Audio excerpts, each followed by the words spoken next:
This is Regions of Ruin that I'm playing right now. I'm exploring different lands that I haven't discovered or that I haven't beat yet, because you have to like fight monsters sometimes in certain lands to like unlock that land or have it viewed as something completed. Interesting. This looked like it was done already. Let's go to another land. Yeah, sometimes you'll face enemies that are like super difficult, and you could always just leave that area. You don't have to die and trying. Also, I recommend saving like all the time.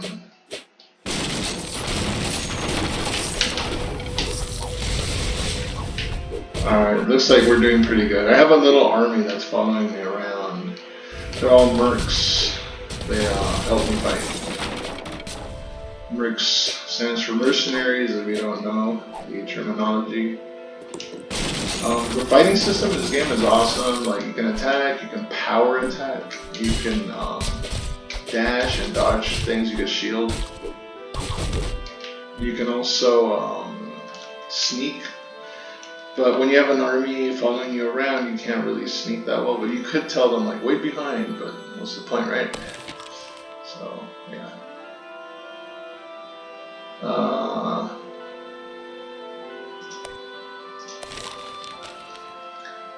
So yeah, you're basically looking around for resources and stuff to upgrade a town. That's your main town where you're rescuing all the dwarves. And in that town, you can enhance your stuff. All kinds of stuff. I mean, there's like, it's a very solid RPG experience, but it's like an action RPG, so it's very fulfilling. For me, at least, it is.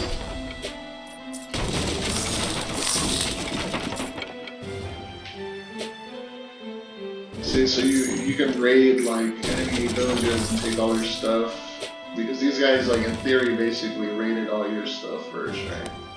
Also, when you see things blinking on the map, it means like you got stuff to go check out or rewards to pick up. So I'm heading back to that place where I was, but now I can go a little bit faster. Oh wait, this is a different place. Oh, okay. He's rewarding me for the thing I did, so. Alright, so yeah, you can go wherever you want. Like, you don't have to stick to this area. Like, if I wanted to, I could go up here and check this out. But the game is complicated at first. Once, you know, you have to learn, like, the menus, this and that, but once you get it, it's actually really, really rewarding, and you understand why the creator went the route of making his game so different in certain aspects. Apparently I already helped him with his mission before he even knew it, so he just rewarded me right now. But yeah, you go around different areas looking for resources and stuff. You also have a group of guys that collect resources for you, see? And you could have them like go ahead and do that, right? Also, you can check out different areas, like I said, and there's like challenge areas which are a lot more difficult. There's puzzles, there's platforming, and there's just so much stuff to cover in this game. But I know if I make the video too long, people will be like turned off and they won't want to see it. So I'm just going to cover one more thing that I'm going to speak on.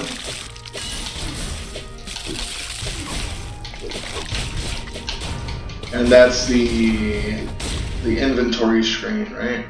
Check it out. So this is the map. Like I said, you can go anywhere. This is the main base where there's a bunch of stuff going on, so I'm not going to get into that. This right here is where you can put your skills wherever you want. I put all my skills into the primary attacking, but you can go throwing style and like enable 2 axes, throw 3 axes, right? Stuff like that. You can also go shielding for resistances, regeneration, less wounds, or you can go with power hitting and hit really hard with like heavy weapons and stuff like that. Crack skulls, right? Besides that, you have your inventory where your weapons, as you can see the values on these, they go pretty high, and that basically not that, but the stuff you get from like these really expensive weapons are like really high stat values and everything. So your damage really reflects in your armor and your regeneration depends all on your stats that you get from your different weapons and jewelry, etc. There's also a journal that you're like working on by collecting little parts of books, but in this case, it actually matters because the books raise your permanent statuses. Like, for example, one book, if you complete it, will make you have like a bunch of stat upgrades, if that makes sense. So right now I just killed the Slug Queen, which somebody asked me to do a while back, and I just saw it blinking on a little house, so I'm gonna go pick up a reward. Let me go do that real quick. It's this guy. Oh, nice. He just gave me like some super weapon. Let's see how much it costs. 24,500. It's better than what I had. So I'm just gonna equip it right away. And as you can see, the character actually looks different when you equip them with different weapons. Look at that. Oh man, that's awesome. So yeah, let me go ahead and save that. And I guess I'll stop the video here because I'm already 6 minutes in. But there's like really cool fights, so I wish I would show you that, but that'll make the video too long, so I'll stop it here. You get the idea.